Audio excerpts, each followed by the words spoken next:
بسم اللہ الرحمن الرحیم۔ شروع کرتے ہیں آج کا لیسن اس دعا کے ساتھ۔ ربی زدنی علما، اے اللہ میرے علم میں اضافہ فرما۔ My lord increase me in knowledge. آج ہم پڑھیں گے باب نمبر 4، تاریخ، ہسٹری۔ 35 پاکستان اور ہماری دنیا۔ 4.2 پاکستان کی ابتدائی تاریخ، the early history of Pakistan. جنگ آزادی 1857 پاکستان کی تاریخ کا اہم باب ہے۔ اس جنگ کا پس منظر برصغیر پر انگریزوں کی حکومت تھی۔ 16ویں صدی عیسوی میں انگریز برصغیر میں کاروبار کرنے کی غرض سے آئے اور آہستہ آہستہ حکمرانوں کی حیثیت سے اقتدار سنبھال لیا۔ مقامی لوگوں نے، جن میں مسلمان اور ہندو شامل تھے، محسوس کیا کہ برطانوی حکمرانوں نے ان کے حقوق پامال کیے ہیں، چنانچہ کئی ریاستوں میں ان کے خلاف آزادی کی تحریک شروع ہو گئی۔ انگریزوں نے اپنی فوجی طاقت کے ساتھ بڑی بے رحمی سے ان انگریزوں کو کچل ڈالا۔ 1857 میں برصغیر کے عوام نے متحد ہو کر انگریزوں کے ظالمانہ سلوک کے خلاف مسلح جدوجہد کا آغاز کیا۔ یہ جنگ بعد میں 1857 کی جنگ آزادی کے نام سے مشہور ہوئی۔ جنگ آزادی کے بعد مسلمان رہنماؤں نے مسلمانوں کو متحد کیا اور ان میں آزادی حاصل کرنے کا شعور بیدار کیا۔ 1906 میں آل انڈیا مسلم لیگ قائم کی گئی۔ چند سالوں میں قائد اعظم محمد علی جناح رحمۃ اللہ علیہ نے اس کی قیادت سنبھالی۔ آئیے تحریک آزادی کے چند اہم رہنماؤں جیسا کہ قائد اعظم محمد علی جناح رحمۃ اللہ علیہ، علامہ محمد اقبال رحمۃ اللہ علیہ اور محترمہ فاطمہ جناح کے بارے میں جانتے ہیں۔ یہ ہیں قائد اعظم رحمۃ اللہ علیہ۔ قائد اعظم رحمۃ اللہ علیہ 1948-1876، یہ ان کی تاریخ پیدائش ہے اور یہ ان کی تاریخ وفات ہے۔ قائد اعظم رحمۃ اللہ علیہ کا اصل نام محمد علی جناح تھا۔ امپورٹنٹ چیز ہے، آپ 25 دسمبر 1876 کو کراچی میں پیدا ہوئے۔ آپ بابا قوم ہیں، فادر آف دی نیشن بھی ہیں۔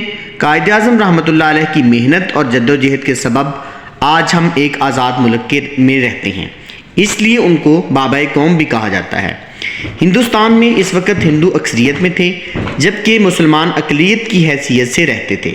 قائد اعظم رحمۃ اللہ علیہ کو یہ اندیشہ تھا کہ انگریز برصغیر کو چھوڑ کر جانے سے پہلے اکثریت کی بنا پر ہندوؤں کو اقتدار منتقل کر دیں گے۔ قائد اعظم رحمۃ اللہ علیہ کو اس بات کا احساس تھا کہ ہندو کبھی بھی مسلمانوں کو ان کا حق نہیں دیں گے اور نہ انہیں مذہب پر آزادی سے عمل پیرا ہونے دیں گے۔ ایک طویل جدوجہد کے بعد مسلمانوں نے قائد اعظم رحمۃ اللہ علیہ کی قیادت میں 14 اگست 1947 کو آزاد ملک حاصل کیا۔ آپ کی وفات 11 ستمبر 1948 کو ہوئی۔ آپ کا مزار کراچی میں واقع ہے۔ قائد اعظم رحمۃ اللہ علیہ کا قول ہے کہ پاکستان اپنے نوجوانوں پر فخر کرتا ہے، خاص کر طالب علموں پر جو مستقبل کے معمار ہیں، آرکیٹیکٹس آف فیوچر ہیں۔ انہیں خود کو نظم و ضبط، تعلیم اور مشکلات سے نمٹنے کی ہمت سے لیس ہونا چاہیے۔ اس قول میں نوجوانوں کو ان کے پیارے وطن کی ذمہ داریوں کے بارے میں باور کرایا گیا ہے۔ ملک کا مستقبل ان کے ہاتھوں میں ہے۔ انہیں اعلیٰ تعلیم حاصل کرنے کے لیے بہت محنت کرنی ہوگی۔ جب وہ بڑے ہو جائیں تو انہیں مختلف شعبوں میں تربیت حاصل کرنی چاہیے تاکہ وہ اس قابل ہوں کہ ملک کی ترقی میں حصہ لے سکیں۔ نظم و ضبط افراد اور قوم کی ترقی کا اہم ذریعہ ہے۔ نظم و ضبط خود پر قابو رکھنا اور قوانین پر عمل کرنا سکھانا ہے۔ آئیے اپنے پیارے قائد اعظم رحمۃ اللہ علیہ کی توقعات پر پورا اترنے کا نہ صرف عہد بلکہ عمل بھی کریں، کیونکہ یہی ان کا شکریہ ادا کرنے کا بہترین طریقہ ہے۔ انہوں نے ہمیں ایک آزاد ملک دیا جہاں ہم فخر سے ایک آزاد قوم کی طرح رہ سکتے ہیں۔ آگے ہیں علامہ محمد اقبال رحمۃ اللہ علیہ۔ ان کی یہ تاریخ پیدائش ہے 1877 اور 1838 میں فوت ہوئے۔ علامہ محمد اقبال رحمۃ اللہ علیہ 9 نومبر 1877 کو سیالکوٹ میں پیدا ہوئے، جہاں انہوں نے ابتدائی تعلیم حاصل کی۔ انہوں نے پنجاب یونیورسٹی سے فلسفہ میں ایم اے کیا، پھر یورپ میں اپنی تعلیم کو جاری رکھا اور جرمنی سے ڈاکٹریٹ کی سند حاصل کی۔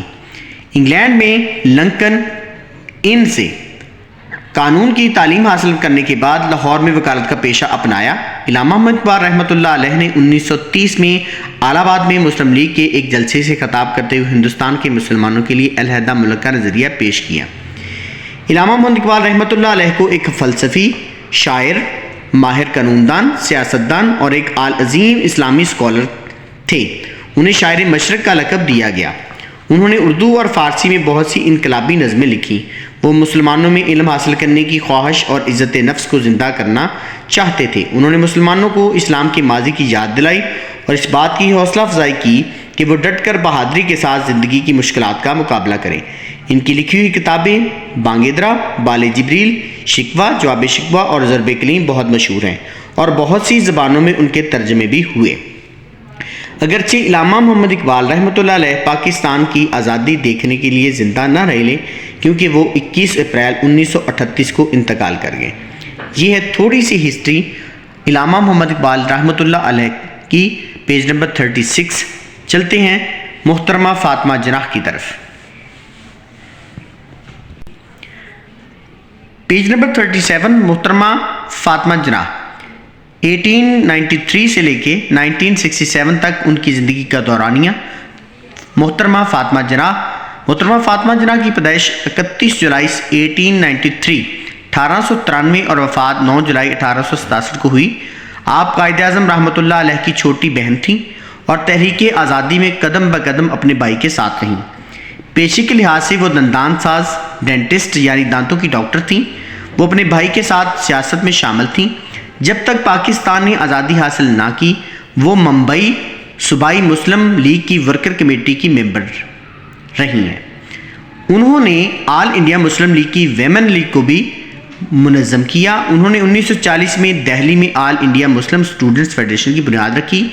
قیام پاکستان کے بعد بھی آپ نے خواتین کی مدد کی تعلیم کے لیے مدرسۃ البنات الاسلام اور خاتون پاکستان کالج کراچی کی بنیاد رکھی۔ یہ ہے محترمہ فاطمہ جناح کی چھوٹی سی ہسٹری کہ ان کی تاریخ پیدائش کیا ہے، تاریخ وفات کیا ہے۔ بیسیکلی وہ ڈینٹسٹ تھیں، دندان ساز تھیں اور اپنے بھائی کے قدم بقدم انہوں نے تحریک آزادی میں حصہ لیا اور آزادی حاصل کرنے کے بعد انہوں نے مختلف ورکر کنونشنز، وومن لیگ کو منظم کیا، all India student Muslim student federation کی بنیاد رکھی، مدرسۃ البنات الاسلام اور خاتون پاکستان کالج کی بھی بنیاد رکھی۔ یہ ان کی چند خدمات ہیں اور اسی طرح علامہ محمد اقبال کی خدمات ہیں۔ انہوں نے اپنی پوئٹری سے، اپنی شاعر، اپنے ماہرانہ سیاستدان اور عظیم اسکالر کو استعمال کرتے ہوئے اس ملک کے لیے بہت ہی کوششیں کی اور قائد اعظم محمد علی جناح نے اپنی بہت سی کوششیں کی۔ چلتے ہیں ایکسرسائز کی طرف۔ مندرجہ ذیل مختصر سوالات کے جوابات تحریر کریں۔ قائد اعظم رحمۃ اللہ علیہ کو بابائے قوم کیوں کہا جاتا ہے؟ قائد اعظم کو بابائے قوم کیوں کہا جاتا ہے؟ ان کو بابائے قوم اس لیے کہا جاتا ہے کہ انہوں نے اپنی محنت اور جدوجہد سے ہمیں ایک آزاد ملک دیا جہاں ہم فخر سے ایک آزاد زندگی گزار رہے ہیں، اس لیے ان کو بابائے قوم کہا جاتا ہے۔ کوسچن نمبر 2، قائد اعظم رحمۃ اللہ علیہ نے نوجوان پاکستانیوں کے لیے کیا مشورہ دیا؟ انہوں نے فرمایا کہ پاکستان اپنے نوجوانوں پر فخر کرتا ہے، خاص کر طالب علموں پر جو مستقبل کے معمار ہیں۔ انہیں خود کو نظم و ضبط، تعلیم اور مشکلات سے نمٹنے کی ہمت سے لیس ہونا چاہیے۔ یہ ہے سوال نمبر 2 کا جواب۔ علامہ محمد اقبال رحمۃ اللہ علیہ کی چند کتابوں کے نام لکھیں۔ تو یہ ہے علامہ محمد اقبال رحمۃ اللہ علیہ کی چند کتابوں کے بانگ درا، بال جبریل، ضرب کلیم، شکوہ اور جواب شکوہ ان کی مختصر اور مشہور کتابوں کے نام ہیں۔ اگلا سوال ہے تفصیلی سوال کا جواب تحریر کریں۔ محترمہ فاطمہ جناح نے تحریک پاکستان میں کس طرح حصہ لیا؟ وہ ہمیشہ قدم بقدم اپنے بھائی کے ساتھ رہیں۔ وہ ممبئی صوبائی مسلم لیگ کی ورکنگ کمیٹی کی ممبر تھیں۔ آل انڈیا ویمن لیگ کو منظم کیا، مسلم اسٹوڈنٹس فیڈریشن کی بنیاد رکھی اور مدرسۃ البنات الاسلام اور خاتون پاکستان کالج کی بنیاد رکھی۔ یہ ہے اس تفصیلی سوال کا جواب۔ اسی کے ساتھ آج کا لیسن ختم ہوتا ہے۔